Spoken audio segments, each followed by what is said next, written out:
बच्चों, और आप जानते हैं कि कल आपकी ऑब्जेक्टिव की क्लास रहेगी। इस चैप्टर से ज्यादा ऑब्जेक्टिव इस बार आपके पास रहेंगे। 50 में लगभग 25 से 30 ऑब्जेक्टिव आपके पास रहने वाले हैं इस चैप्टर से। ओके, तो अच्छे से पढ़ के आइएगा। जो भी आपके पास क्वेश्चन बैंक है, आपके पास जो भी है, अब बेहतरीन तरीके से पढ़ के आइएगा और बेहतर तरीके से आप अपना परिणाम में भेजिएगा। ओके, चले स्टार्ट की जाए क्लास। आपके सभी दोस्त आ चुके हैं क्या क्लास के अंदर?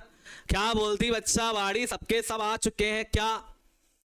हाइपोटेनस क्या बोल रहे हो आशीष कुमार जी?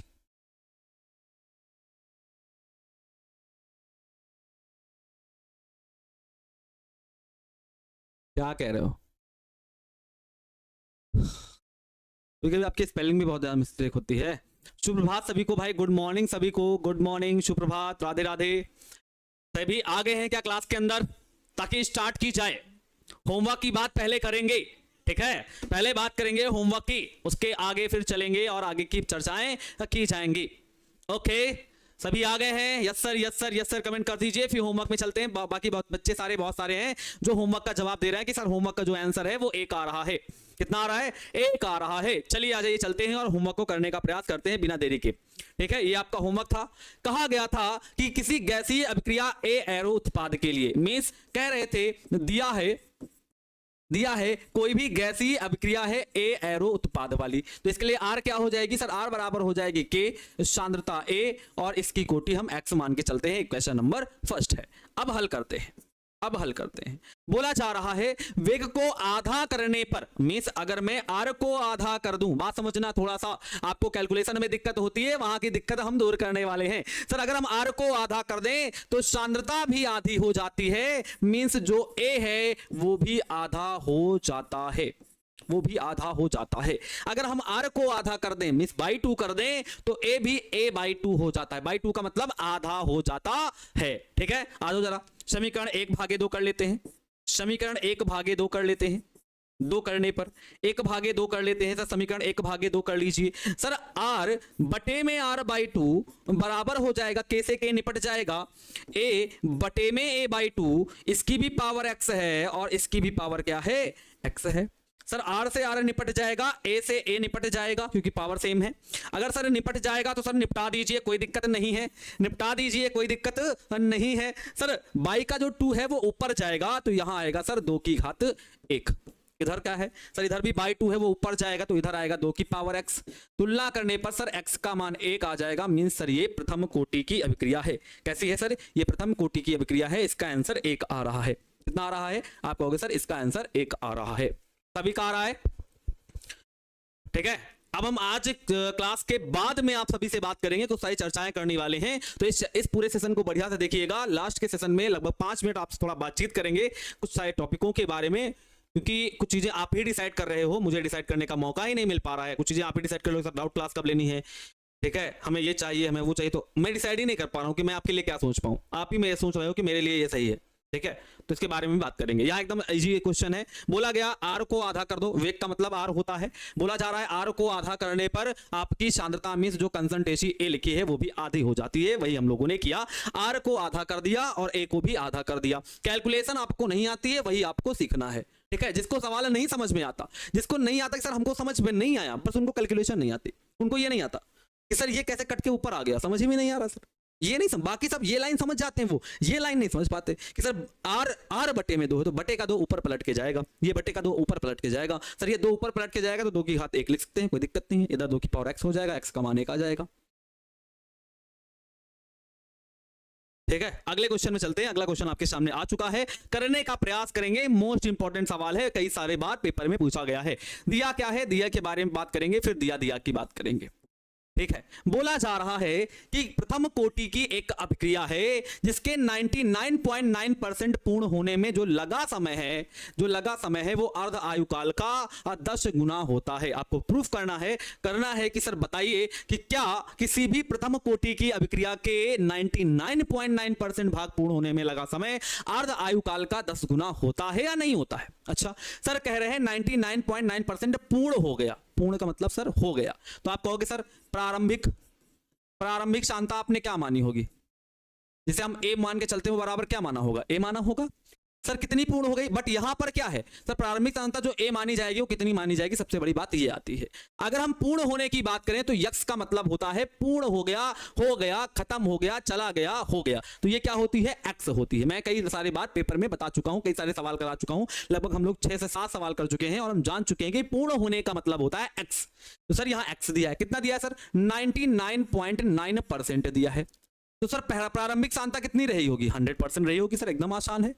सर पूरा का पूरा कितनी होती है, 100%। तो सर प्रारंभ में 100% रहा होगा जिसका 99.9% पूरा हो गया। तो a माइनस एक्स क्या बचा, आप बोलोगे सर a माइनस एक्स बचा 100 माइनस का 99.9, तो आ जाएगा सर 0.1%।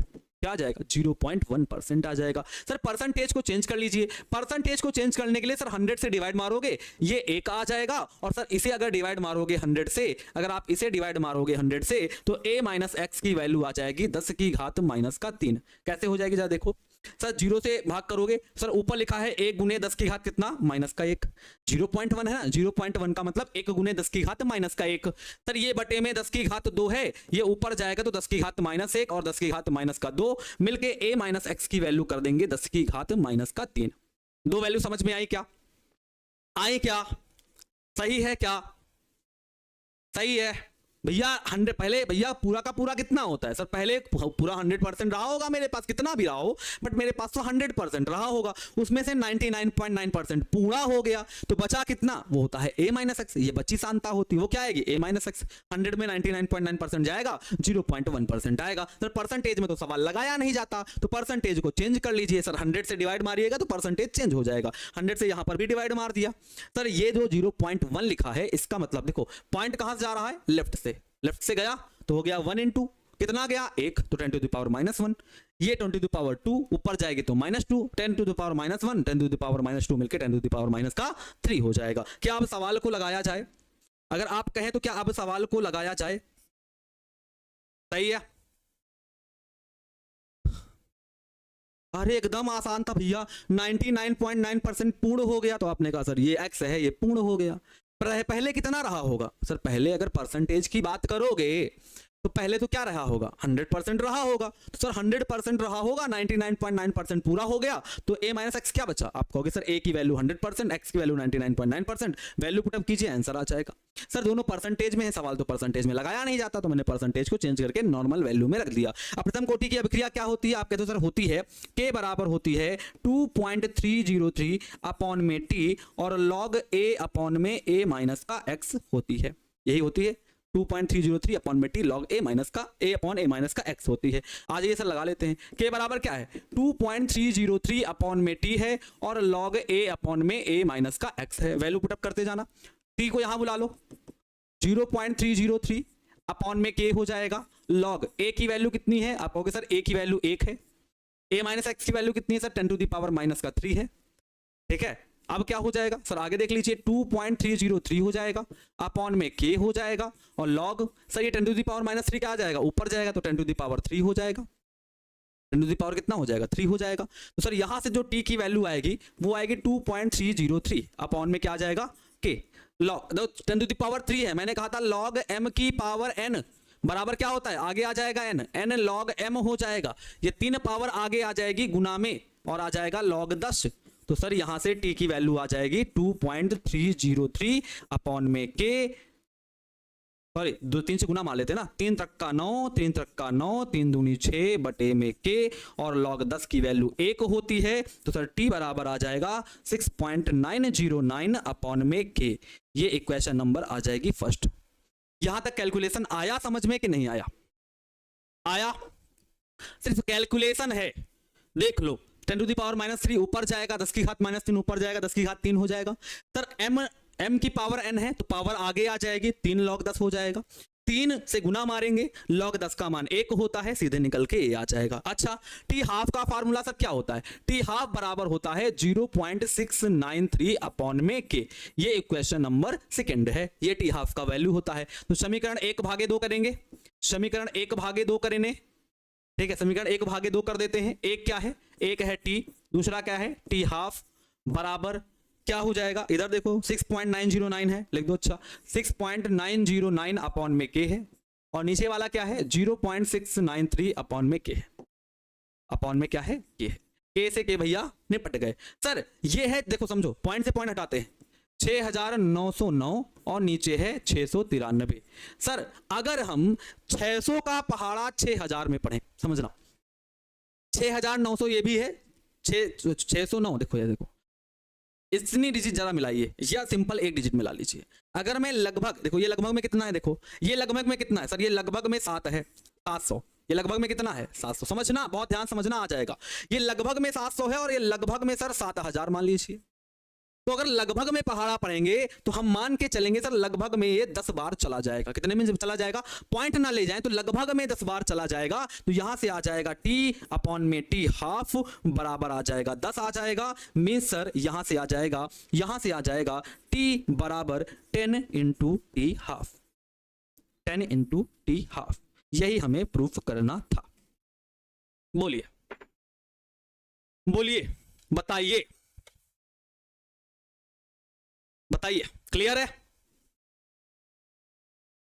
सही है, ओके सही है। लगभग में बात कर रहे हैं, वैसे 10.0 समथिंग करके जाएगा। तो इस 0.0 का कोई मतलब होता नहीं, मैं ऐसे हटा दूंगा 10 ही रहेगा। तो उस हिसाब से मैंने कहा अगर मैं 693 का पहाड़ा 6909 में पढ़ूंगा तो लगभग में 10 बार जाएगा। तो अगर लगभग में अगर 10 बार जाएगा तो हम बोलेंगे सर टी अपॉन में टी हाफ बराबर 10 आ जाएगा। तो टी बराबर आ जाएगा 10 इंटू टी हाफ। यही हमें प्रूफ करना था। एक बार सिंपल सा था भैया, हमने यहां तक समझ लिया। अगर यहां तक समझ लिया तो पूरा सवाल कर लेंगे। सवाल यहां तक समझ में आ गया था, सिंपल सा था सर, पूरा 100% होगा, प्रारंभ में 100% होगा, 99.9% अगर खत्म हो गया तो बाद के मतलब होता है, बाद में होता है a माइनस का x। तो मैंने a की वैल्यू रखी, x की वैल्यू रखी, निकल के आ गया। परसेंटेज में लगाते नहीं, मैंने परसेंटेज को चेंज कर लिया। अब हमने फार्मूला लगाया, फार्मूले में वैल्यू पुटअप की, अपना सवाल लगाते रहे, आंसर आया t बराबर 6.909 अपॉन में के log 10 में। सर log 10 की वैल्यू 1 होती है तो समीकरण नंबर 1 आ गया। अब अर्धायु हमारी ये होती है तो मैंने अर्धायु लिख दिया। फिर मैंने क्या कहा, समीकरण 1 और 2 को भाग कर दो, 1 और 2 को भाग कर दिया, लेफ्ट का लेफ्ट से भाग, राइट का राइट से भाग, के से के उड़ा दिया। लगभग में पहाड़ा पढ़ा 10 बार गया, मैंने टी हाफ को इधर भेज दिया, वही निकल के आ गया कि प्रथम कोटि की अभिक्रिया में 99.9% भाग पूर्ण होने में लगा समय अर्ध आयु काल का मतलब गुना अर्ध आयु काल का 10 गुना होता है। ठीक है, अगले सवाल में आते हैं। अगला सवाल क्या है, प्रथम कोटि की अभिक्रिया के अर्ध आयु काल का मान दिया है तो वेग स्थिरांक की गणना करनी है। मींस सर दिया क्या है, सर दिया है, क्या दिया है, बोला जा रहा है अर्ध आयु काल दिया है, अर्ध आयु काल, और अर्ध आयु काल को बोलते हैं टी हाफ। क्या बोलते हैं, टी हाफ बोलते हैं। कितना दिया है, 69.3 सेकंड दिया गया है। बोला जा रहा है वेग स्थिरांक की गणना करनी है, मींस हमें के निकालना है। हल कर लेते हैं। कौन सी कोटि की अभिक्रिया है, आप बोलोगे सर प्रथम कोटि की, तो उसके लिए टी हाफ बराबर होता है 0.693 अपॉन में के, या ये भी फार्मूला लगा सकते हो, के बराबर होता है 0.693 अपॉन में टी हाफ। कोई भी फार्मूला लगा लो, कोई दिक्कत नहीं है। टी हाफ, जैसे आपको ये वाला फार्मूला याद है तो ये वाला लगा लो, बात में वही आएगा। टी हाफ बराबर 0.693 अपॉन में के। देखो के को यहां बुला रहा हूं, के यहां आ गया, टी हाफ नीचे चला जाएगा, 0.693 अपॉन में हो जाएगा T half. Value put up कर लीजिए 0.693। टी हाफ की वैल्यू कितनी है सर, टी हाफ की वैल्यू है 69.3। ऊपर सर 3 पे पॉइंट लगा है, नीचे 1 पे पॉइंट लगाया है, 2 जीरो बढ़ा लीजिए, आ जाएगा सर 693 बटे 693, 2 जीरो काट दीजिए, नीचे 100 बचेगा। 100 का मतलब सर के की वैल्यू आ जाएगी 1 into 10 to the power minus का 2। और मात्रक क्या होता है सर, बटे में सर टी है तो मात्रक आ जाएगा सेकेंड इनवर्स। यही हमारी उत्तर हो जाएगा, यही हमारा उत्तर हो जाएगा। 0.01 भी सही है, कोई दिक्कत नहीं, 0.01 भी सही है, वो भी सही है, 0.01 सेकेंड इनवर्स भी सही है, बहुत अच्छे। सर जी 100 कैसे हो गया, सुधांशु जी पूछ रहे हैं। भैया अगर 99.9% बोला जाएगा तो मैं शुरुआत में कितना मानूंगा, मेरे पास कितना है 100% है भैया, 110% तो नहीं मान सकते। अगर कोई चीज होती है तो वो 100% में होती है, ये तो हम पढ़ चुके हैं, ये तो हम जानते हैं सर, बचपन से जानते हैं। कोई भी चीज हो वो 100% में ही निकलती है। तो सर शुरुआत में वो 100% रहा होगा तो ए मैंने 100% मान लिया। बाद में वो 99.9% खत्म हो गया तो मैंने कहा ठीक है सर खत्म हो गया, बचा कितना a माइनस एक्स मान लिया। तो हर चीज तो 100, अगर परसेंटेज में मानते हो तो कितनी मानते हो, 100% ही तो मानते हो, सिंपल सी बात है सर। और कोई चीज परसेंटेज में खत्म हो रही है तो मेरे पास तो 100% ही रही होगी, पूरा का पूरा रही होगी, मैं तो अभी किसी को दिया नहीं। उसके बाद 99.9% पूरा हो गया तो हो जाने दीजिए सर, जो बचेगा उससे हम मानेंगे। ठीक है, माना इसलिए क्योंकि उन्होंने बोला 99.9%, जब वो परसेंट बोलेंगे तो हम भी तो परसेंट भी मानेंगे। ओके चले आगे आ जाए। 0 कहां से भैया, ऊपर 3 पे लगाया, नीचे 1 पे लगा था, तो मैंने 2 0 बढ़ा के बराबर बराबर पॉइंट किए, तब मैंने पॉइंट से पॉइंट उड़ा दिया। अगले सवाल में आओ, लास्ट सवाल है, आपको दे रहे हैं, आप करके लाओगे। ठीक है, ये होमवर्क में दे रहे हैं, आप ये कर लोगे और इसका आंसर हम नहीं बताएंगे। ठीक है, अपने आप कर लेना। लिखा है प्रथम कोटि की एक अभिक्रिया है जिसकी अर्ध आयु आपको दी है और वेग स्थिरांक निकालना है। ये आपका होमवर्क है, सेम सवाल है, आपको टी हाफ का मान पता है, के निकालना है, आसानी से निकल के आ जाएगा। ओके, आसानी से निकल के आ जाएगा। आते हैं और बात करते हैं छद्म या आभासी प्रथम कोटि की अभिक्रिया, जिसे कहते हैं स्यूडो फर्स्ट ऑर्डर रिएक्शन, क्या होती है इसके बारे में आप जानने वाले हैं। अच्छा, इसके बारे में बहुत ज्यादा डीपली नहीं जाएंगे, नॉर्मल तरीके से समझेंगे और नॉर्मल तरीके से इसके एग्जाम्पल भी जानेंगे। इसके एग्जाम्पल डायरेक्टली पेपर में पूछ लिए जाते हैं। पूछ लिया जाता है निम्न में छद्म या छद्म प्रथम कोटि की अभिक्रिया का उदाहरण है, सीधे नॉर्मली पूछ लिया जाता है, आपसे कहते हैं इसको हल करके दिखाओ। ठीक है, तो हम बात करते हैं कि छद्म या आभासी प्रथम कोटि की अभिक्रिया क्या होती है। देखो, बोलेंगे ऐसी अभिक्रिया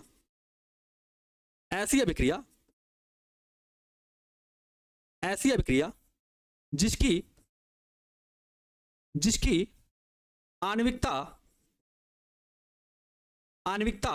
दो होती है और वह प्रतीत भी द्वितीय कोटि की होती है, परंतु कुछ अभिक्रियाएं ऐसे लिख देते हैं। अच्छा, ऐसी अभिक्रिया जिसकी आणविकता 2 होती है और वह प्रतीत भी द्वितीय कोटि की होती है, परंतु वास्तव में कोटि एक होती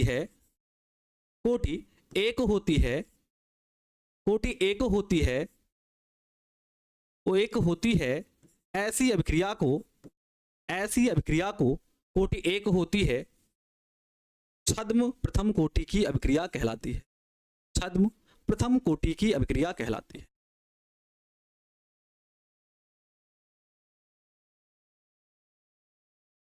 इसको एग्जांपल से समझेंगे, ज्यादा बेटर समझ में आएगा। कहलाती है, बोल दो, कहलाती है। अब थोड़ा सा मैंने किताब से आउट ऑफ लिखा दिया। किताब में लिखा है सर ऐसी अभिक्रिया जिसकी आणविकता 2 होती है परंतु कोटि 2 नहीं होती, छद्म प्रथम कोटि की अभिक्रिया कहलाती है। मैंने लिखा दिया ऐसी अभिक्रिया जिसकी आणविकता 2 होती है और वह प्रतीत भी द्वितीय कोटि की होती है, परंतु वास्तव में वह प्रथम कोटि, उसकी कोटि 1 होती है, छद्म कोटि की अभिक्रिया कहलाती है। या ऐसी अभिक्रिया बोल दो, ऐसी अभिक्रिया जिसकी आणविकता भी 2 होती है और कोटि भी 2 होती है, परंतु वास्तव में उसकी कोटि 1 आती है, तो ऐसी अभिक्रिया को छद्म प्रथम कोटि की अभिक्रिया कहा जाता है। जैसे उदाहरण देखेंगे और ज्यादा समझ में आएगा। ठीक है, उदाहरण से समझते हुए चलेंगे और बेटा समझ में आएगा। उदाहरण से समझेंगे। पहला उदाहरण है एस्टर का जल अपघटन। एस्टर का जल अपघटन मैं पूरा करके बताऊंगा अच्छे तरीके से। एस्टर मैंने मान लिया एक एस्टर है CH3COO-C2H5 और मैंने इसका जल अपघटन कराया। क्या कराया? जल अपघटन कराया। एक यहां पर कैटेलिस्ट भी होता है जिसे हम उत्प्रेरक बोल के चलते हैं।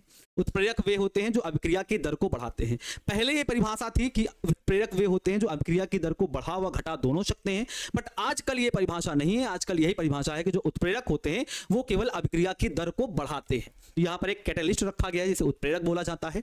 यहाँ पर एक कैटेलिस्ट रखा गया है जो अभिक्रिया की दर को बढ़ाएगा। क्या करेगा? अभिक्रिया के वेग को बढ़ाएगा। तो मैंने कहा एक मैंने एस्टर ले लिया, एस्टर का नाम भी बता देंगे आपको। एस्टर ले लिया, उसका जल अपघटन कराएंगे तो क्या होगा सर? CH3COO जो है वो H के साथ मिलके बना लेगा CH3COOH और प्लस का C2H5 जो है वो OH के साथ मिलकर बना लेगा C2H5OH। यहां पर थोड़ा समझा देते हैं आपको ताकि आपको बेटर समझ में आए। H2O जो है वो H प्लस और OH माइनस से मिलकर बना होता है। तो जो H वाला है वो CH3COO के साथ लगा दो, CH3COOH प्लस का C2H5OH। ये इस प्रकार की अभिक्रिया प्राप्त होती है। थोड़ा समझना ध्यान से। अगर मैं t बराबर 0 की बात करूं और t बराबर t समय की बात करूं, थोड़ा मैं आपको कुछ मान के चलता हूं। अगर मैं t बराबर 0 पर मान के चलूं ये 0.01 है, तो उस समय H2O हमारा 10 होगा। कितना होगा? 10 होगा। मोल में मान लेते हैं, आज जरा मोल में मान लेते हैं, तुमको और दिक्कत कम होगी। मान लेते हैं ये 0.01 मोल है, तो ये 10 मोल होगा। और प्रारंभ में अभी ये कुछ नहीं बनेगा, ठीक है। माना मैंने, ये पूरा का पूरा समाप्त हो जाता है, मैंने माना ये पूरा का पूरा खत्म हो जाता है। खत्म हो जाता है सर, ये तो 0 बचेगा। और सर यहां से खत्म करोगे तो सर यहां से 0.01 खत्म हो जाएगा। यहां से 10 में थे, 0.01 खत्म हो जाएगा, तो कितना बचेगा? कितना बचेगा जरा बताओ? 0.01 खत्म हो जाएगा, कितना बचेगा? 9.99 बचेगा।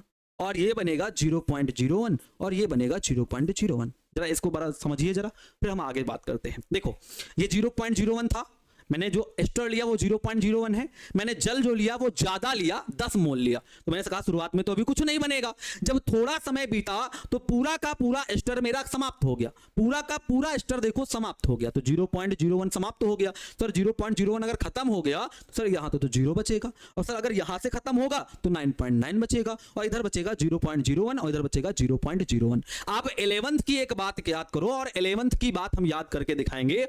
हमने कहा था, वहां पढ़ाया था, एक पढ़ा था सीमांत अभिकर्मक।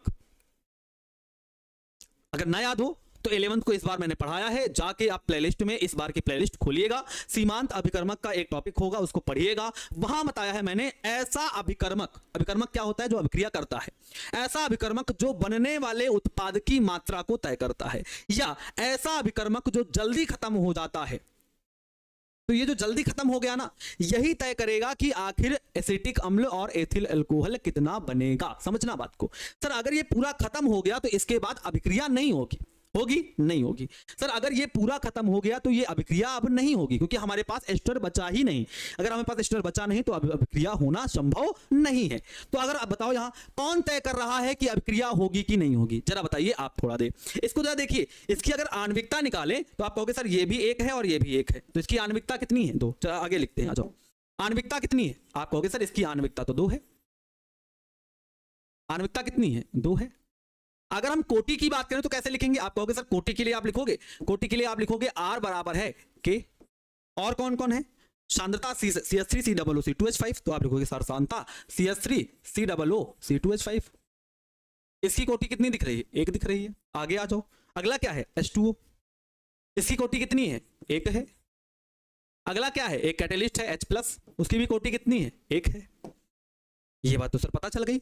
अब हमको ये पता चल रहा है कि इस अभिक्रिया में केवल एस्टर है जो तय कर रहा है कि अभिक्रिया होगी कि नहीं होगी। समझना, अगर भैया ये एस्टर है, ये जो एस्टर है इसे एस्टर बोला जाता है, ये एस्टर है, इसका नाम क्या है भी बता दूंगा आगे, थोड़ा सब्र रखो। ये जो एस्टर है ये तय करेगा कि अभिक्रिया होगी कि नहीं होगी। अगर ये खत्म हो गया मतलब सर अब अभिक्रिया नहीं होगी, जो बनना था बन गया, अब कोई अभिक्रिया नहीं होगी। सर 0.01 था और 0.01 बन गया, अब ये अभिक्रिया होने वाली नहीं है, अभिक्रिया होने वाली नहीं है, ठीक है, अभिक्रिया होने वाली नहीं है। समझ रहे हो ना? अगर ये बात समझ में आ रही है तो बताइए यस सर समझ में आ रही है, बोलिए आ रही है? सही है? हाँ समझ में आ गया। अगर ये खत्म हो गया तो अभिक्रिया होगी नहीं होगी। मतलब क्या है सर? यहां केवल इसकी कोटि निर्भर कर रही है, ये केवल निर्भर कर रहा है कि अभिक्रिया होगी कि नहीं होगी। मींस हमसे इससे और इससे कोई मतलब नहीं है, ये दोनों तय नहीं करते हैं कि अभिक्रिया होगी कि नहीं होगी। केवल हमारा CH3COO2H5 तय करता है कि अभिक्रिया होगी। इसलिए सर ये कैसी अभिक्रिया है? तो आप बोलोगे सर इसकी जो कोटि निकल के आई है वो 1 निकल के आई है। बोलिए क्लियर हो गई बात? देखो कोटि दिख रही है आपको, 1 है, कोटि 1 ही है, आ गई? सही है? बोलिए।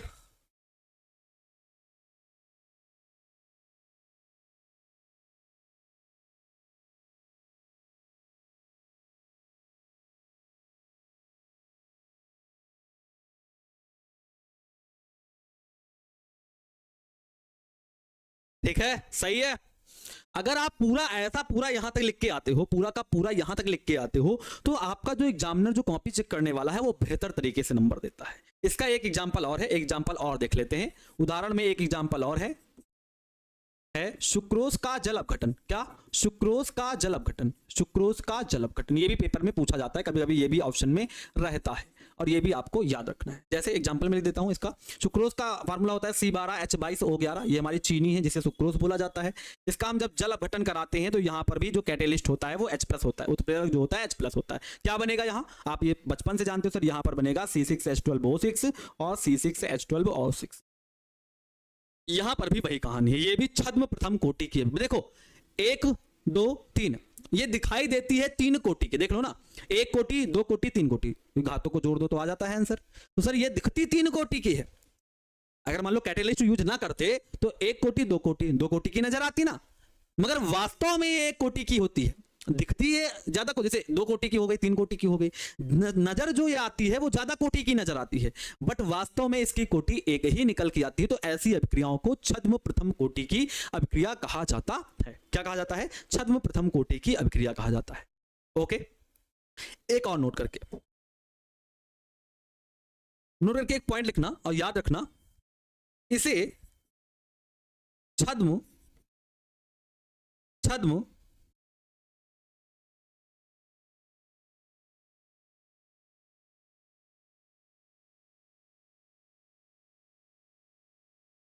दो, छोड़ो, ये नहीं आएगा बिहार बोर्ड में, चिंता मत करो।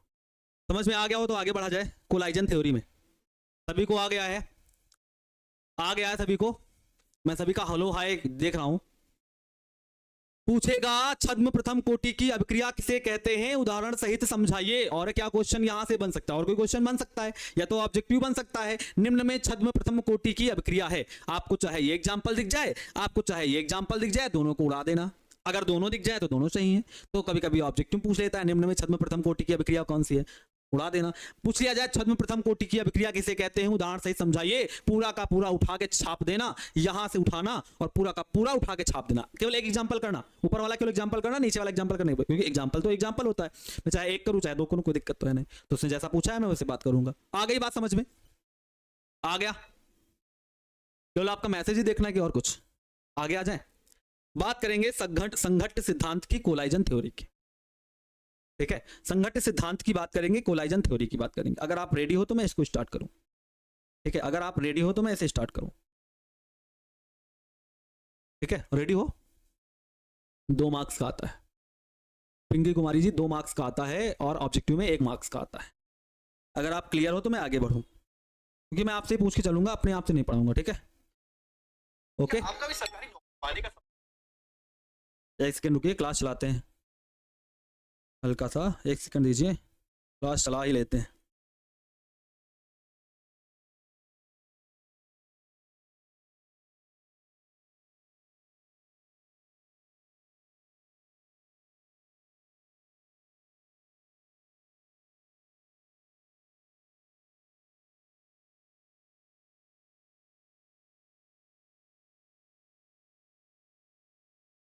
चले भाई, देखो रोहित कुमार जी, और सबसे बात कर लूं, थोड़ी देर बात कर लेते हैं इसके बारे में, बात करते हैं ना। ठीक है, अभी समय बहुत है, 37 हुआ है, इसके बारे में पूरी बात हो जाएगी आज। आप एक बात बताइए, ठीक है, बुरा नहीं मानिएगा कोई, आप लोग ऐसा लगता है कि आप बुरा मान जाते हैं मेरी बातों को। ठीक है, क्या केमिस्ट्री हार्ड लग रही है? जितने बच्चों को हार्ड लग रही है, जितने बच्चों को हार्ड लग रही है वो यस कमेंट करेंगे, जितने बच्चों को हार्ड नहीं लग रही है वो नो कमेंट करेंगे। चलिए फटाफट यस या नो में कमेंट कर दीजिए। कितने बच्चों को केमिस्ट्री हार्ड लग रही है? लगती नहीं है, दूसरे लोग कहते हैं तब आपको लगता है कि हाँ केमिस्ट्री हार्ड होती है, ऐसा नहीं। कितने बच्चों को लगता है केमिस्ट्री हार्ड है? तो यस, नहीं है तो नो। यस हार्ड है, हार्ड है। ठीक है, लगभग 70% बच्चे, देख लूं, फटाफट कमेंट कीजिए भाई। 648 बच्चे मेरे पास हैं लाइव, इतनी देर कमेंट कर रहे हो। अच्छा, लगभग हम देख सकते हैं लगभग 80% बच्चे ऐसे हैं जो कह रहे हैं सर हार्ड है, और 20% ऐसे बच्चे हैं जो कह रहे हैं हार्ड नहीं है। अच्छा, हार्ड, इजी, अच्छा चलिए थोड़ा हार्ड है, कुछ बच्चे थोड़ा हार्ड वाले में हैं तो मैं उनको इजी में ही डाल देता हूं। चलो अब एक बात बताओ, समझ में कब नहीं आता? कुछ बच्चे ऐसे होंगे जो डेली क्लास नहीं करते। जरा डेली क्लास करने वाले कमेंट करें, जो डेली क्लास करते हैं यस, जो डेली क्लास नहीं करते हैं नो। डेली क्लास वाले, डेली क्लास वाले आप यस नो कमेंट करें, कोई दिक्कत नहीं है, मुझे सिलेबस को खत्म करना है, मैं खत्म कर लूंगा, यस या नो। जो डेली क्लास करते हैं यस कमेंट करेंगे, जो डेली क्लास नहीं कर पाते हैं नो कमेंट करेंगे फटाफट।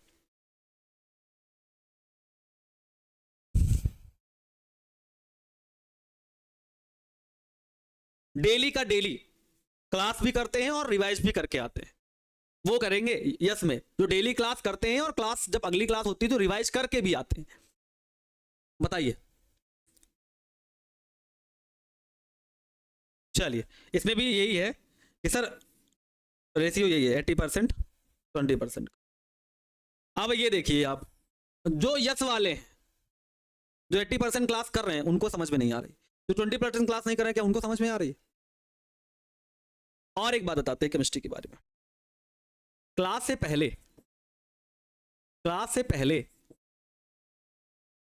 प्रीवियस लेक्चर जो है वो आपको रिवाइज करना चाहिए। अगर प्रीवियस लेक्चर आप रिवाइज करके नहीं आ रहे हैं, प्रीवियस का टॉपिक आप रिवाइज करके नहीं आ रहे हैं, तो आपको आगे की बातें नहीं समझ में आएंगी। मैं पहले आपको कह दे रहा हूं, ये फिजिक्स नहीं है। देखो ये फिजिक्स नहीं है, क्योंकि फिजिक्स में क्या होता है, हर एक टॉपिक में न्यू बात आती है, नई बात आती है। टॉपिक जाता है नई बात आती है, उसका नया सिद्धांत होता है, उसका डेरिवेशन होता है, उसके प्रूफ होते हैं। ठीक है, उसका डेरिवेशन होता है, उसका प्रूफ होता है। और कुछ बच्चे ऐसे आते हैं जो केमिस्ट्री में क्या करते हैं कि ऐसा फॉलो करते हैं कि भैया नया टॉपिक होगा क्या करके पढ़ के जाएं। अगर आप डेली रिवाइज करके आ रहे हैं, जो कल पढ़ाया गया था उसे आज की क्लास होने से पहले आप रिवाइज कर रहे हैं, तो मैं गारंटी देता हूं कि आपको ऐसा हो ही नहीं सकता कि बातें समझ में ना आए। और केमिस्ट्री में कुछ बातें प्रैक्टिकल करके संभव नहीं है बताना, कुछ बातें आपको समझना ही पड़ेगा कि हाँ ऐसा होता है। आपके माइंड को इतना डेवलप होना पड़ेगा।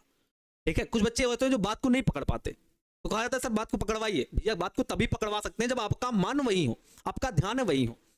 ठीक है, तब हम बात को पकड़वा सकते हैं। ठीक, अब जैसे मैं इसकी बारे में बात करने वाला हूं संघट्य सिद्धांत के बारे में, तो ये पूरा का पूरा जो संघट्य सिद्धांत है ना, ये विचारधाराओं पे है, सोचने पर है कि आपकी सोच कितनी तेज है, आप क्या समझ सकते हो। अब जैसे अभिक्रिया का वेग पढ़ा तो नॉर्मली अभिक्रिया का वेग है, केवल उसके फार्मूले पर उसके सवाल लगाने हैं। अब बच्चे सर ऐसे 10 बच्चे 12 बच्चे थे, सर 100 कैसे हो गया, जबकि उनको पता है कि सर 100 का मतलब 100% माना है आपने। ऐसा नहीं कि जबरदस्ती 100 मान लिया, आपने 100% माना है। और आप जानते हैं कि सर हम 100% हर चीज लेते हैं। ओके, अब एक बात बताइए, और बात, कुछ बच्चे हैं जो बुरा मानेंगे, आप तय करेंगे मैं कब क्या पढ़ाऊं, कि मैं तय करूं कब मुझे क्या पढ़ाना है।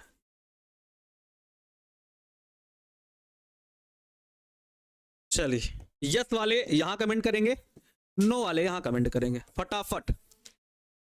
चलिए कीजिए,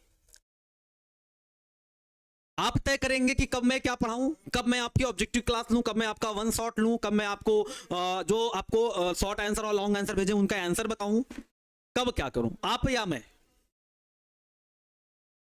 कोई दिक्कत नहीं है, आप कह सकते हैं, डरिए नहीं। अरे भाई क्या मारूंगा पीटूंगा क्या, अरे हम तो आपसे बातचीत कर रहे हैं, क्या आपने बच्चों से कोई बातचीत नहीं करता?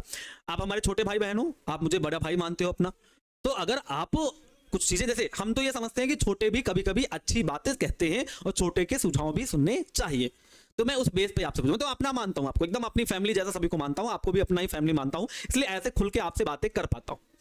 ठीक है, कुछ बच्चे हैं यस, कुछ बच्चे हैं यस वाले, यस मैं तय करूंगा कि सर आप क्या पढ़ाएं। हाँ चलिए, अगर आप तय करेंगे तो कोई दिक्कत नहीं है, मैं आप जब कहेंगे जो कहेंगे हम करेंगे, कोई दिक्कत नहीं है। आपका भारी डिमांड है कि वन शॉट लेके आइए सर, आपका भारी डिमांड है कि आपका ही डिमांड कि वन शॉट लेके आइए सर, वन शॉट। बट मेरा समझना है कि वन शॉट तब सही है जब ऑल कोर्स एंड हो जाए, मतलब कोर्स एंड हो जाए, कोर्स एंड होने के बाद मात्र 15 दिन लगेंगे 15 चैप्टर को फिनिश करने में। 15 दिन 15 शॉट खत्म, 15 दिन में 15 चैप्टर का रिवीजन हो जाएगा। तो मेरा यह समझना है कि वन शॉट कोर्स के एंड में आने चाहिए। आपका कहना है कि सर अभी लेके आइए, वन शॉट करनी है हमको। दूसरी बात, आप कह रहे हैं सर न्यूमेरिकल की सीरीज लेकर आइए, न्यूमेरिकल सीरीज लेकर आइए, और मेरा मन ये कह रहा है कि न्यूमेरिकल की जो सीरीज आए, न्यूमेरिकल की जो सीरीज आए वो फर्स्ट पेपर एंड होने के बाद है। फर्स्ट पेपर मीन्स पूरा का पूरा फिजिकल और organic, physical organic, physical organic inorganic and होने के बाद आए, मेरा कहना है। ठीक है, देखो ऐसा नहीं है कि मैं कल ही आया हूं पढ़ाने लगा हूं, ठीक है। क्लास में हर एक टीचर से गलतियां होती हैं, और मेरा आज 6 साल का रिकॉर्ड रहा है, मैं लगभग 6 साल से पढ़ा रहा हूं, 6 साल से पढ़ा रहा हूं, ठीक है। 6 साल से मेरा रिकॉर्ड रहा है कि मैं किसी भी चैप्टर को पढ़ाते हुए, किसी भी चैप्टर को, किसी भी टॉपिक को पढ़ाते हुए लगभग गलतियां करता ही हूं।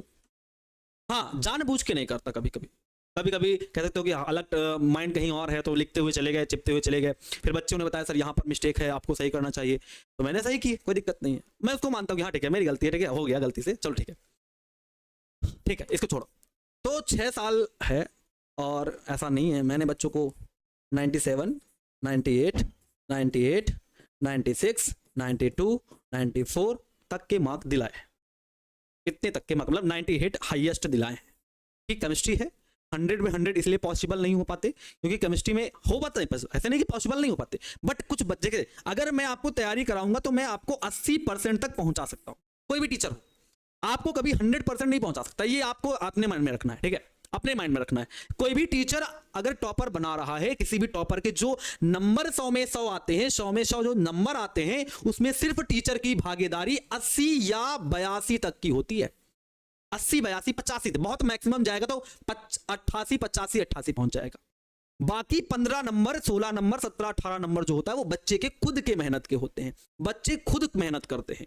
अब आप किसी टीचर को कहते हैं कि ये टीचर बहुत अच्छा पढ़ाते हैं, इनका पूरा 100 का 100 मेरा आ गया, तो आप अपनी वैल्यू को घटा रहे हैं। भैया अपनी भी वैल्यू रखो कि मैं पढ़ा हूं, मैंने पढ़ा है, सर का सहयोग है, बट सर का सहयोग है, इतना बोलो सर का सहयोग है, सर ने मुझे पढ़ाया, बहुत अच्छे से पढ़ाया, बट पूरा सहयोग आप अपने आप को भी दें कि हाँ मैंने भी सर मेहनत की है। अगर मैं मानता हूं कि आपका पढ़ाया हुआ 85 तक फंस गया, बट बाकी का 15 जो है मैंने फंसाया। 85 तक, 80 तक तो आप फंसा ले गए, बाकी का 20 और 15 मैंने फंसाया, और मैंने मेहनत की, मैं पढ़ के गया, मैंने तैयारी की। बाकी तो सर आप ऑब्जेक्टिव करा ही रहे हैं, आप जैसे आप कहते हो ना ऑब्जेक्टिव कराइए, ऑब्जेक्टिव तो आप तो ऑब्जेक्टिव करा ही रहे हैं। अब मेरी जिम्मेदारी है कि मैं कितने ऑब्जेक्टिव टॉपिक से रिलेटेड कर सकता हूं, मेरे पास कितने ऐसे ऑब्जेक्टिव हैं जो बच्चों मैं कर सकता हूं, मैं सॉल्व कर सकता हूं। आपने पेपर देखा होगा, मैं बहुत ज्यादा नहीं कहता हूं, आपने पेपर देखा होगा, इस बार का पेपर देखा होगा, पेपर में ऐसे मिनिमम 5 क्वेश्चन थे, मैं कहता हूं, बार बार कहता हूं, 5 क्वेश्चन से लगभग 7 क्वेश्चन ऐसे थे, अभी मैं आगे बढ़ूंगा तो सब पढ़ा दूंगा, बट 5 क्वेश्चन ऐसे थे, 5 में मान लीजिए 2 तो ऐसे फिक्स थे जो आप ढूंढ लीजिए किसी भी क्वेश्चन बैंक में, सुनिए किसी भी क्वेश्चन बैंक में ढूंढ लीजिए, कितनी भी प्रकाशन क्वेश्चन बैंक में ढूंढ लीजिए, कोई भी आपको लगता है गेस्ट पेपर ढूंढ लीजिए, गेस्ट पेपर लगा लीजिए, किसी भी गेस्ट पेपर में नहीं, वो सिंपल सवाल थे, बहुत टिपिकल तरीके से घुमा के पूछ लिया था। तो ये सब चीजें आपको समझनी पड़ेंगी, और ये चीजें जब आप सभी तभी समझोगे जब आप समझोगे कि हाँ आखिर शिक्षक की जिम्मेदारी क्या होती है, शिक्षक हमको कहां से कहां तक पहुंचाता है, बाकी वहां से आगे बढ़ना मेरा कैसा काम है। केमिस्ट्री हार्ड इसलिए लगता है क्योंकि हम पूरा डिपेंडेबल सर पर हैं। सब लोग कहते हैं कि मैं केमिस्ट्री सिखा सकता हूं, बहुत अच्छी बात है, केमिस्ट्री को बहुत डीप जाने के लिए आपको खुद पढ़ना पड़ेगा, और सबसे अच्छा पढ़ने का तरीका है एनसीईआरटी, जो बाकी बच्चों को नहीं समझ में आती। बट मैं तो ये कहता हूं कि आपके पास जो किताब है, आप आगे का टॉपिक पढ़ के आए, थोड़ा पढ़ के आए, और पीछे का एक बार रिवाइज करके, और पीछे जितना पढ़ाया हुआ है उसे रिवीजन करते रहें, जो आपको दिक्कत लगे उसको पेंसिल से मार्क करते रहें। डाउट क्लास में ले रहा हूं, आपकी डाउट क्लास चल रही है, डाउट सेशन आपका चल रहा है, आप डाउट सेशन में वो पूछते चलिए, और मेरी जिम्मेदारी है कि हर संडे आपका डाउट सेशन चलेगा। जितने भी डाउट हो, जहां जहां आपने मार्क करके रखे कि सर ये टॉपिक मुझे समझ में नहीं आ रहा है, ये टॉपिक मुझे समझ में नहीं आ रहा है, आप समझते चलें, क्लियर करते चले, मगर एक तरफ से क्लियर करते चले, ठीक है, एक तरफ से क्लियर करते चले, एक तरफ से मार्क करते रहें और अपने डाउट्स पूछते रहें। ओके, मैं चाहता हूं कि किसी भी चैप्टर में डाउट ना रह जाए। जब डाउट नहीं रह जाएगा तो वन शॉट लेने में और मजा आएगी, और अगर केवल डाउट ही डाउट रह गए और वन शॉट लिया गया तो फिर वो डाउट हमेशा डाउट की तरीके से ही रहेंगे, वो कभी भी डाउट सॉल्व नहीं होंगे। ठीक है, ये चर्चा आज की थी, अब आपने कह दिया है तो फिर आगे की चर्चाएं हम करेंगे। ठीक है, चलिए आते हैं संघट्ट सिद्धांत। देखो संघट्ट क्या है, इसे संघट्ट को बोलते हैं कोलाइजन, और शुद्ध एवं देहाती भाषा में कहते हैं टक्कर। क्या कहते हैं? टक्कर कहते हैं। एक थोड़ा शायरी सुनाते हैं, थोड़ा सा हंसी मजाक हो जाए। कब मिलेगी तू, लगाता हूं तेरे घर के चक्कर। कब मिलेगी तू, लगाता हूं रोज तेरे घर के चक्कर। सुनना ध्यान से, वाह वाह करना, ठीक है। वैसे थोड़ा मजा ले लेंगे, चुस्कियां ले लेंगे। कब मिलेगी तू, लगाता हूं रोज तेरे घर के चक्कर। कब मिलेगी तू, लगाता हूं रोज तेरे घर के चक्कर। अभिक्रिया तब होती है जब अभिकारक के अणु आपस में करते हैं टक्कर। अभिक्रिया तब होती है जब अभिकारक के अणु आपस में करते हैं टक्कर। यह है इसके बारे में। और वहीं चलेंगे आगे, संघट्ट सिद्धांत, जिसे कोलाइजन कहते हैं, और शुद्ध भाषा में, देहाती भाषा में, नॉर्मल भाषा में इसे टक्कर कहते हैं। क्या कहते हैं? टक्कर कहते हैं। तो टक्कर के बारे में जानने वाले हैं, ठीक है। वाह वाह वाह वाह, मजा आ गई भैया, मजा आ गई। साउंड नहीं है, एकदम बढ़िया साउंड जा रहा है, साउंड नहीं है। तब बच्चियों को थोड़ा अजीब लगा होगा, उसके लिए हम माफी चाहते हैं भैया, ठीक है। चले, चलो आ जाओ। संघट्ट सिद्धांत क्या है लिखोगे? अभिक्रिया के वेग के संबंध में, ध्यान सुनिएगा, अभिक्रिया के वेग के संबंध में, अभिक्रिया के वेग के संबंध में द्विअणुक गैसों के लिए, द्विअणुक गैसों के लिए वैज्ञानिक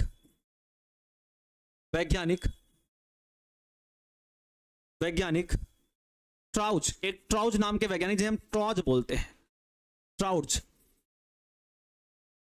ठीक है। क्या नाम है? ट्राउज, ठीक है। वैज्ञानिक है ट्राउज, ठीक है। दो वैज्ञानिक हैं, नाम है इनका मैक्स ट्राउज,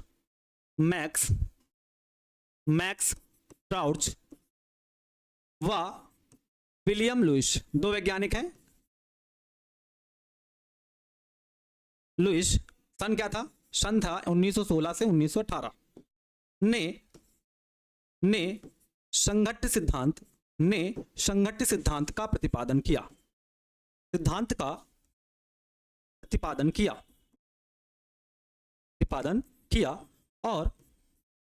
और निम्न निष्कर्ष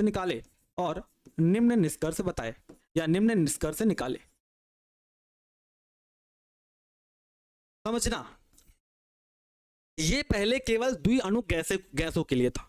जो संघट्ट सिद्धांत बनाया गया था, इसे बनाने वाले थे मैक्स ट्राउज और विलियम लुइस, दो वैज्ञानिक थे।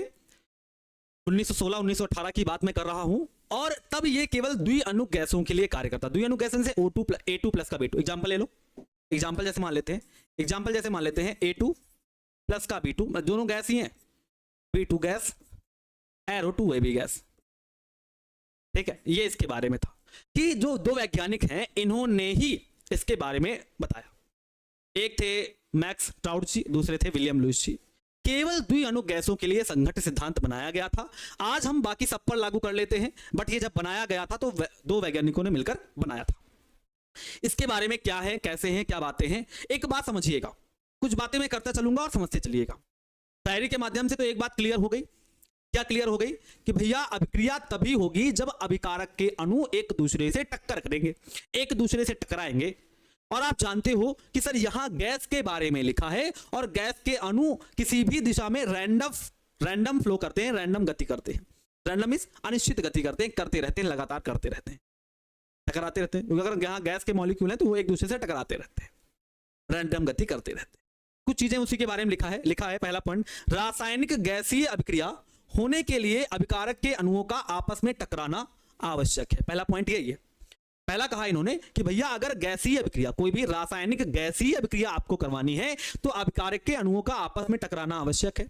दूसरी बात, गैसीय अणुओं के बीच, ये थ्योरी आती है, ये थ्योरी है 2 नंबर की थ्योरी आएगी, जिसे आप संघट्ट आवृत्ति के नाम से जानते हो। बोला जाएगा गैसीय अणुओं के बीच प्रति इकाई आयतन में प्रति सेकंड होने वाले टक्करों की संख्या को टक्कर या संघट्ट आवृत्ति, जिसे जेड से प्रदर्शित करते हैं, टक्कर या संघट्ट आवृत्ति कहते हैं। इसका मान 25 डिग्री सेल्सियस पर लगभग 10 की घात 25 होता है।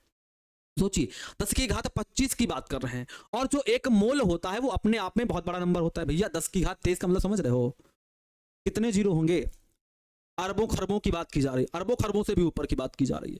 10 की घात 23। तो एक मोल क्या था? 10 की घात 23, एक बहुत बड़ा नंबर होता है। मगर ये जो नंबर लिखा है वो 10 की घात 25 लिखा है। इस अगर रूम टेम्परेचर की बात करें तो रूम टेम्परेचर पर जो गैस के अणु होते हैं वो 10 की घात 25 एक सेकंड में लिखा ना, प्रति सेकंड का मतलब एक सेकंड में 10 की घात 25 टक्कर कर सकते हैं। अब 10 की घात 25 का मतलब होता है इतने ज्यादा टक्कर है कि पूछिए ना। सोच लिए 10 की घात 25 का मतलब समझ रहे हो? एक टक्कर दो टक्कर नहीं है, एक सेकंड के अंदर 10 की घात 25 टक्कर वो मार रहा है। कितनी दूर की बात भैया, 10 की घात 5 नहीं, लाख की बात नहीं कर रहा हूं, करोड़ की बात नहीं कर रहा हूं, 10 करोड़ अरब खरब की बात नहीं कर रहा हूं, 10 की घात 25 की बात कर रहा हूं। इतने ज्यादा टक्कर एक सेकंड के अंदर हो जाते हैं। तो यहां से 2 नंबर की थ्योरी आएगी, संघट्ट आवृत्ति किसे कहते हैं। तो आप लिखोगे, क्या लिखोगे? गैसीय अणुओं के बीच प्रति इकाई आयतन में प्रति सेकंड होने वाले टक्करों की संख्या को टक्कर या संघट्ट आवृत्ति जेड कहते हैं, और 25 डिग्री सेल्सियस पर इसका मान 10 की घात 25 होता है। अगले क्वेश्चन में चलेंगे। लिखा है सभी टक्करों के फलस्वरूप अभिक्रिया नहीं होती है। बिल्कुल सही बात है। अब ये सही बात कैसे है वो आगे बढ़ेंगे। ऐसा नहीं है सर कि अगर सभी गैस के अणु आपस में टक्कर कर रहे हो तभी अभिक्रिया हो, जरूरी थोड़ा नहीं है। जरूरी क्यों नहीं है? अभी हम कंडीशन चलेंगे, इनकुन कंडीशन है, उन कंडीशन पर चलेंगे, आपको प्रूफ करके दिखाएंगे कि ऐसी कंडीशन सही बात कह रहे हो सर कि सभी अणु के टक्करों से अभिक्रिया नहीं होती है। इनका कहना था सभी टक्करों के फलस्वरूप, सभी अणुओं के टक्करों के फलस्वरूप अभिक्रिया नहीं होती है, बल्कि जिन टक्करों के फलस्वरूप अभिक्रिया होती है उन्हें प्रभावी टक्कर कहते हैं, एवं इसमें भाग लेने वाले अणु सक्रिय अणु कहलाते हैं। ये एक 2 नंबर की परिभाषा और बन गई। पूछा जाता है सक्रिय अणु किसे कहते हैं, ठीक है, या प्रभावी टक्कर किन्हें कहते हैं। प्रभावी अणु किसे कहते हैं या प्रभावी टक्कर किसे कहते हैं। ये 2 नंबर का क्वेश्चन और एक बनता है कि प्रभावी टक्कर क्या है या प्रभावी कण क्या है। ठीक है, प्रभावी कण क्या होते हैं या सक्रिय अणु क्या होते हैं, सक्रिय कण क्या होते हैं। अणु की बात करें तो यहां अणु की बात करोगे, ठीक है। हाँ, ये सिर्फ गैस के लिए सर जी, अभी ये गैस के लिए। आज हम इसे सबके ऊपर लागू कर सकते हैं, बट ये जब बनाया गया था संघट्ट सिद्धांत तो तब केवल गैस के लिए, वो भी द्विअणु गैस के लिए, A2 प्लस B2, जैसे H2 प्लस का I2, H2 प्लस का Cl2, ये द्विअणु गैसों के लिए ही कार्य करता था। अच्छा सर एक बात और, हम समझ गए कि संघट्ट प्रभावी टक्कर क्या है, प्रभावी टक्कर क्या है या सक्रिय अणु क्या होते हैं। मैंने कहा सभी टक्करों के फलस्वरूप अभिक्रिया नहीं होती, जिन टक्करों के फलस्वरूप अभिक्रिया होती है उन टक्करों को प्रभावी टक्कर कहते हैं, और इनमें भाग लेने वाले अणु सक्रिय अणु कहलाते हैं। मतलब जो प्रभावी टक्कर करते हैं वो सक्रिय अणु कहलाते हैं। कोई पूछे सक्रिय अणु किन्हें कहते हैं, तो बोलोगे जो प्रभावी अणु, जो अणु प्रभावी टक्कर करते हैं सक्रिय अणु कहलाते हैं। सुनते जाइएगा और इसे कान में फीड करते जाइएगा, जब बाद में आप सुनिएगा दोबारा तो आपको याद होता जाएगा और थ्योरी भी लिखते जाइएगा। पॉज कर दीजिए, लिख लीजिए, उसके बाद चलिए आगे। पीछे हो जाओगे वीडियो में कोई दिक्कत नहीं है, बट मेरी तो सभी वीडियो देख लोगे ना, सिंपल सी बात है, पूरी वीडियो तो देख के ही जाओगे। बस इतना होगा क्लास जो 1 घंटे की है, आपकी क्लास आपके लिए 1.5 घंटे की और होगी, और अच्छा रहेगा। मैंने कहा सक्रिय अणु क्या होता है, आपने कहा ऐसे अणु जो प्रभावी टक्कर करते हैं सक्रिय अणु कहलाते हैं। बात खत्म। या जिन अणुओं के टक्कर के फलस्वरूप अभिक्रिया होती है उन अणुओं को प्रभावी अणु कहा जाता है। एक और नई डेफिनेशन बन गई। अब सर कैसे सभी अणुओं के टकराने से अभिक्रिया नहीं होती है, इसके बारे में थोड़ा हम चर्चा करेंगे। कहते हैं प्रभावी टक्कर होने के लिए 2 शर्तों का पालन करना आवश्यक है। लो फंसा दिया तुमको। कह रहे हैं कि अगर प्रभावी टक्कर, कहा ना इन्होंने कि सभी टक्करों के फलस्वरूप क्या होती है, अभिक्रिया नहीं होती। जिन टक्करों के फलस्वरूप ही अभिक्रिया होती है उन्हें ही प्रभावी टक्कर कहते हैं, और इनमें भाग लेने वाले अणु सक्रिय अणु कहलाते हैं। अब प्रभावी टक्कर के लिए कुछ शर्तें हैं, मतलब कौन से अणु प्रभावी टक्कर करते हैं और कौन से अणु प्रभावी टक्कर नहीं करते। उनमें से सबसे पहला है टक्कर का विन्यास सही होना चाहिए। वाह वाह वाह वाह, विन्यास सही होना चाहिए। मींस कह रहे हैं संघट्ट का विन्यास, संघट्ट क्या है, टक्कर, टक्कर का विन्यास, ओरिएंटेशन ऑफ कोलाइजन, मतलब कह रहे हैं टक्कर का विन्यास एकदम बेहतर होना चाहिए। टक्कर का विन्यास बेहतर होगा, टक्कर से अभिक्रिया हो जाएगी। समझते हैं एक बात को, समझने का प्रयास करेंगे तो समझ में आएगा, तो समझने का नहीं प्रयास करेंगे तो जीवन भर लगा देंगे, हमें समझ में कभी नहीं आएगा। समझिएगा।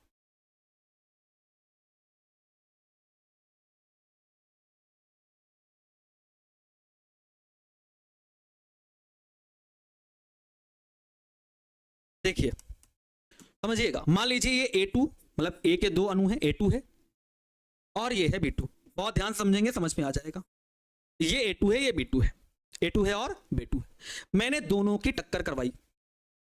कैसे करवाई समझना, मैंने दोनों की टक्कर, ये इधर से आया, ये इधर से आया और ये इधर से आया, दोनों की टक्कर करवाई ऐसे, एक सही विन्यास पर टक्कर करवाई। तो क्या होगा जरा बताओ, जब हम टक्कर करवाएंगे दोनों ऐसे टकराएंगे तो कुछ किस प्रकार बनेगा, देखो जरा, जब टकराएंगे तो किस प्रकार बनेगा जरा देखो,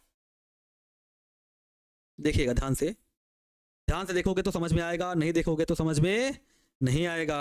समझ रहे हो ना, ध्यान से देखोगे तो तभी समझ में आएगा, ध्यान से नहीं देखोगे समझ में नहीं आएगा। समझो क्या हुआ सर, जब टक्कर किए तो ये थोड़ा दूर दूर मतलब टूट गए, बिल्कुल टूट जाएंगे सर, जब टक्कर होगा तो बिल्कुल टूट जाएंगे, टूट गए सर, देख लो। तब बहुत देर से देखो ऐसे आया ऐसे धड़ाम से अलग हो गया तो टूट तो जाएगा ही। तो सर ए के बॉन्ड टूट गए, देखो ए के बॉन्ड टूट गए, ये वाले बॉन्ड टूट गए और जो बीबी के बीच में बॉन्ड बना था वो भी टूट गया। देखो तो जब टकराए ना तो बॉन्ड टूट गए। सर ये एक ऐसी अवस्था है जिसे हम संक्रमण अवस्था बोलते हैं। क्या बोलते हैं? संक्रमण अवस्था बोलते हैं, संक्रमण अवस्था बोलते हैं। इसका एक और नाम होता है बट अभी नहीं बताऊंगा, जब हम पढ़ेंगे अभिक्रिया के वेग पर ताप का प्रभाव, जहां हम आर्हीनियस समीकरण की बात करेंगे वहां पर इसके बारे में फिर पढ़ेंगे। अभी हम जानते हैं संक्रमण अवस्था होती है, एक बीच की अवस्था है, मध्यवर्ती अवस्था है, कह सकते हो मध्यवर्ती अवस्था है। ठीक है, विन्यास का मतलब होता है ओरिएंटेशन, मींस सही तरीके से टकराएं, वो एक सही दिशा विन्यास हो, एक सही दिशा इनका विन्यास का मतलब क्या होता है? सही एक दिशा होनी चाहिए इनके लिए, डायरेक्शन सही होना चाहिए, एक डायरेक्शन एकदम, देखो ना विन्यास मतलब क्या, एकदम सही डायरेक्शन से टकरा रहे हैं, एक ऐसे आ रहा है एक ऐसे टकरा रहा है। अब देखो ए वाला बॉन्ड टूट रहा है, ये दोनों दूर जा रहे हैं, देखो ये वाले दोनों दूर जा रहे हैं और ये वाले दोनों दूर जा रहे हैं, तो क्या करेगा ये ए वाला बी को अट्रैक्ट कर लेगा। समझ रहे हो ना, ये वाला बॉन्ड टूट रहा है और ये ए बी वाला बॉन्ड बन रहा है, ये वाला बॉन्ड टूट रहा है और ए और बी आपस में बॉन्ड मिलकर बना रहे हैं, ए और बी आपस में बॉन्ड मिलकर बना रहे हैं। देखो देखो जरा,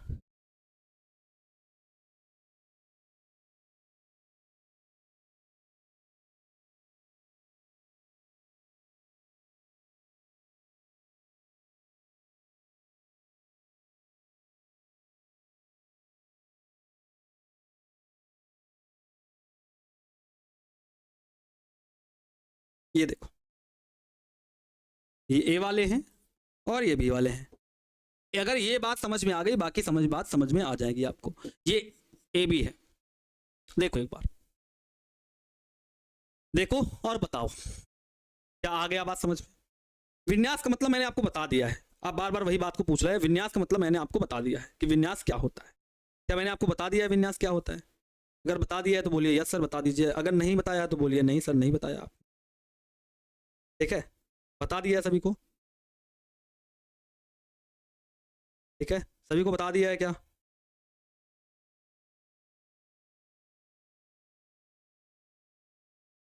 आ गया समझ में? आ गया, सच में आ गया सर? सही डायरेक्शन होना, हाँ सही, बिल्कुल वही बात कर रहा हूं कि विन्यास का मतलब होता है एक सही उनका ओरिएंटेशन होना, सही तरीके से उन्हें टकराना चाहिए, एक सही उनकी दिशा होनी चाहिए।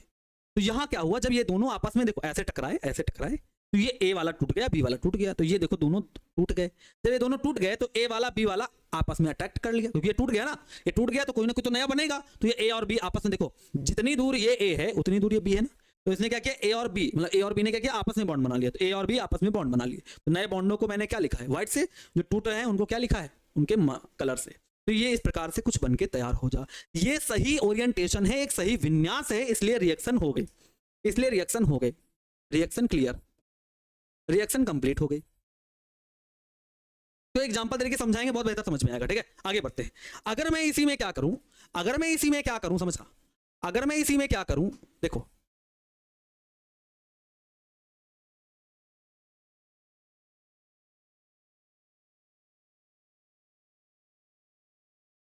देखना जरा, बहुत ध्यान से देखना तब समझ में आएगा भैया। अगर नजरें हटी तो दुर्घटना घट जाएगी, फिर आप कहोगे सर ये क्या कर दिया, फिर आप कहोगे सर ये क्या कर दिया। देखो ये ए है और ये बी है, मजे लोगे तो मजे लेते हुए पढ़ रहे हैं, अगर मजे नहीं लोगे तो मजे लेते हुए नहीं पढ़ रहे हैं। हर चीज को अपने लिए रखिए। मैंने कहा ये ऐसे आ रहा है और ये ऐसे जा रहा है, मतलब ये इस ओर गति कर रहा है, ये अणु है, एक मॉलिक्यूल है, ये मॉलिक्यूल इसे और गति कर रहा है, ये मॉलिक्यूल इसे और गति कर रहा है। जब ये आपस में टकराएगा, जब ये आपस में टकराएगा तो कुछ इस प्रकार होगा। जब ये आपस में टकराएगा तो कुछ इस प्रकार होगा। देखिए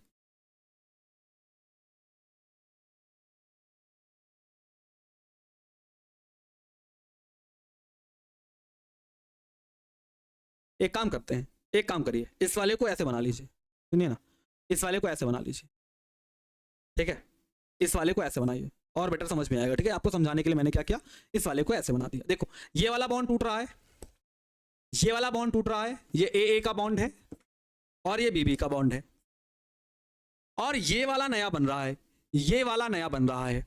तो क्या बताओ, ये वाला नया बनने से अभिक्रिया होगी, कुछ बनेगा? आप बोलोगे नहीं सर, नो रिएक्शन, कुछ नहीं बनेगा, कुछ नहीं बनेगा। भैया ये ए और बी तो बना लेंगे, बाकी ये ए और बी अलग अलग हो जाएंगे ना।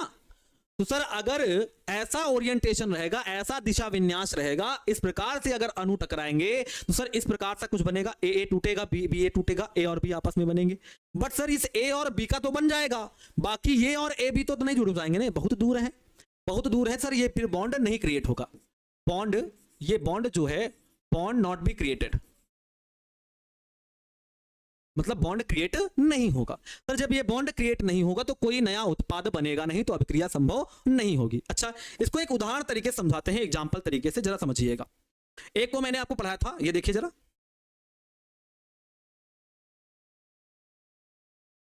इसको जरा देखिए, ये आपको मैंने पढ़ाया था, जरा एक अभिक्रिया याद करके बताइए कैसी अभिक्रिया है, देखिए और बताइए है कैसी अभिक्रिया, है कैसी अभिक्रिया? ये SN2 वाली है। यस सर, ये SN2 अभिक्रिया है, ये जो एग्जांपल है वो SN2 अभिक्रिया का है। यहां क्या हो रहा है, यहां क्या हो रहा था सर, ये Cl वाला ज्यादा निगेटिव का था, तो सर इधर वाला बॉन्ड इधर ट्रांसफर होगा, सर इसके ऊपर डेल माइनस आ जाएगा। भैया ये भी माइनस का, ये भी माइनस का, सामने से आ रहा था तो कहां नहीं हो पाओगे, हमसे सर अभिक्रिया नहीं करा पाओगे। क्यों? क्योंकि भैया हम भी माइनस के हैं, और तुम जो आ रहे हो अभिक्रिया करने, सामने से जो अभिक्रिया करने आ रहे हो तुम भी माइनस के हो, अभिक्रिया नहीं हो पाएगी भैया, लौट जाओ अपने घरे, कुछ ना हो पाएगा यहाँ रे, लो भैया नहीं हो पाएगी। कह रहा है भैया, Cl ने कहा कार्बन से कि मैं ज्यादा इलेक्ट्रोनेगेटिव हूं, मतलब सर मैं इलेक्ट्रॉनों का जो समूह है उसे अपनी तरफ खींच लूंगा तो मेरे ऊपर डेल माइनस आ जाएगा।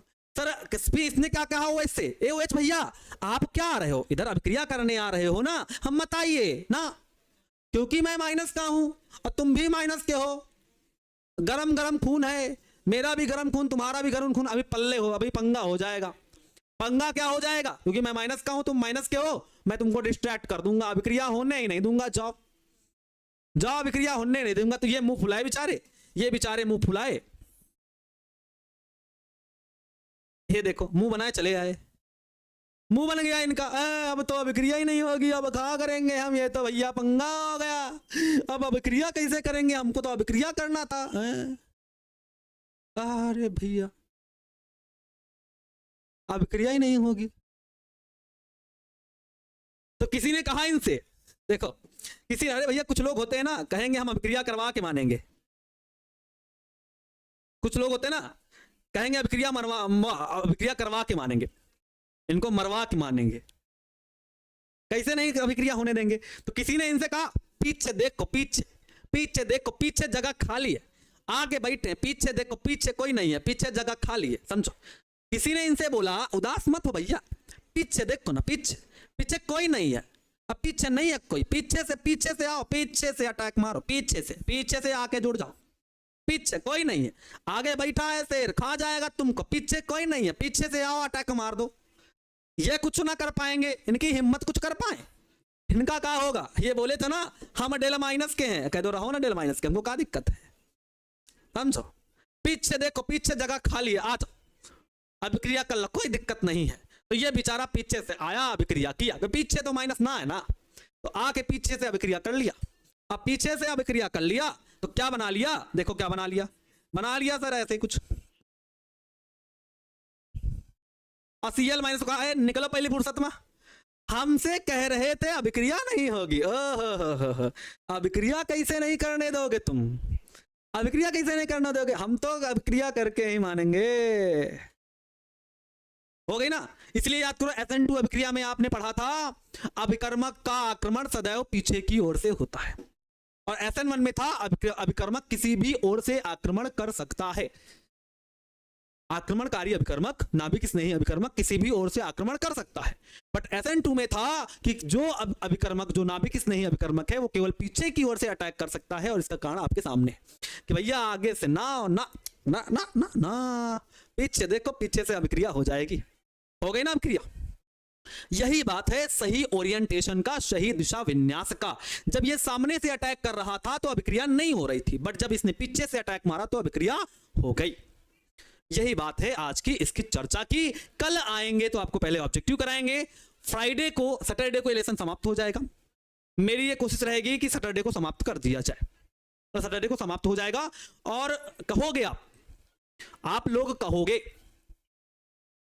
आप, मैं सैटरडे को पूछ लूंगा एक बार, अगर कहोगे आप तो संडे को इसकी ऑब्जेक्टिव ले लिया जाएगा। आप जान रहे हो कि लगभग मैं मान सकता हूं, लगभग मैं 7 दिन पीछे चल रहा हूं, 7 से 8 दिन पीछे चल रहा हूं।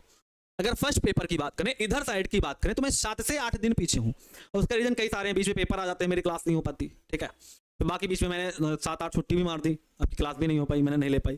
तो अगर आप कहोगे तो संडे को इस बार डाउट क्लास की जगह पर इसका ऑब्जेक्टिव ले लिया जाएगा, ठीक है। ओके, तो आज की चर्चा फिर यहीं पर समाप्त करेंगे। कल आएंगे तो आपसे संघट्ट की ऊर्जा की बात करेंगे। परसों में शुक्रवार को आया जाएगा तो आपसे संघट्ट की ऊर्जा की बात की जाएगी। संघट्ट की ऊर्जा के बाद आपसे उस दिन क्या क्या बात करेंगे, संघट्ट की ऊर्जा की बात करेंगे, आपसे आर्हेनियस का समीकरण बात करेंगे, आपसे बोल्ट्जमान मैक्सवेल वितरण वक्र, ऊर्जा वितरण वक्र की बात करेंगे। 3 चीजें बात करेंगे, तीनों चीजें आपको पढ़ के आनी है। आज की क्लास कैसी लगी जरा जल्दी से एक बार बता दीजिए, बताइए। दोनों का बता रहा हूं, ऑफलाइन ऑनलाइन चिल्ला रहे हो। ऑनलाइन ऑफलाइन से क्या मतलब होता है, मार्क तो मार्क होता है ना। बोलिए आज का क्लास कैसा रहा, थोड़ा बता दीजिए, थोड़ा सा हमें देखें कैसा रहा। तो कल आप पढ़ के आओगे, पहली बात ऑब्जेक्टिव होने वाले हैं। उसके बाद परसों की क्लास जब आप करने आओगे तो रिवीजन करके आओगे और आगे का थोड़ा पढ़ के आओ ताकि और बेहतर से समझ में आए, ठीक है। अरे भैया राखी कुमारी जी, एनसीईआरटी की लास्ट हेडिंग में जाइए, वहां लिखा है,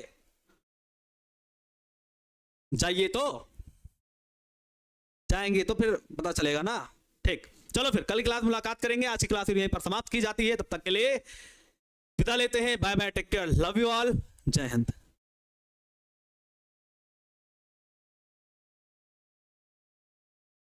बच्चों कैसे हैं सभी, बढ़िया होंगे, मस्त होंगे, स्वस्थ होंगे और अपने तैयारी में बहुत बेहतर तरीके से लगे होंगे। सभी प्यारे बच्चों का वेलकम करते हैं आपकी प्यारी सी शानदार और जानदार क्लास में, जिसमें आज हम संघट्ट सिद्धांत के बारे में पढ़ने वाले हैं, कोलाइजन थ्योरी के बारे में पढ़ने वाले हैं। बट उससे पहले न्यूमेरिकल पढ़ेंगे, होमवर्क जानेंगे, फिर 3 न्यूमेरिकल करेंगे और जानेंगे छद्म प्रथम कोटि की अभिक्रिया, और उसके आगे बढ़ेंगे तब पढ़ेंगे संघट्ट सिद्धांत के बारे में। आज हमें संघट्ट सिद्धांत के बारे में बेहतर तरीके से पढ़ लेना है, ठीक है प्यारे बच्चों। और आप जानते हैं कि कल आपकी ऑब्जेक्टिव की क्लास रहेगी। इस चैप्टर से ज्यादा ऑब्जेक्टिव इस बार आपके पास रहेंगे। 50 में लगभग 25 से 30 ऑब्जेक्टिव आपके पास रहने वाले हैं इस चैप्टर से। ओके, तो अच्छे से पढ़ के आइएगा, जो भी आपके पास क्वेश्चन बैंक है, आपके पास जो भी है, अब बेहतरीन तरीके से पढ़ के आइएगा और बेहतर तरीके से आप अपना परिणाम में भेजिएगा। ओके, चले स्टार्ट की जाए क्लास। आपके सभी दोस्त आ चुके हैं क्या क्लास के अंदर? क्या बोलती बच्चा वाड़ी, सबके सब आ चुके हैं क्या? हाइपोटेनस क्या बोल रहे हो आशीष कुमार जी?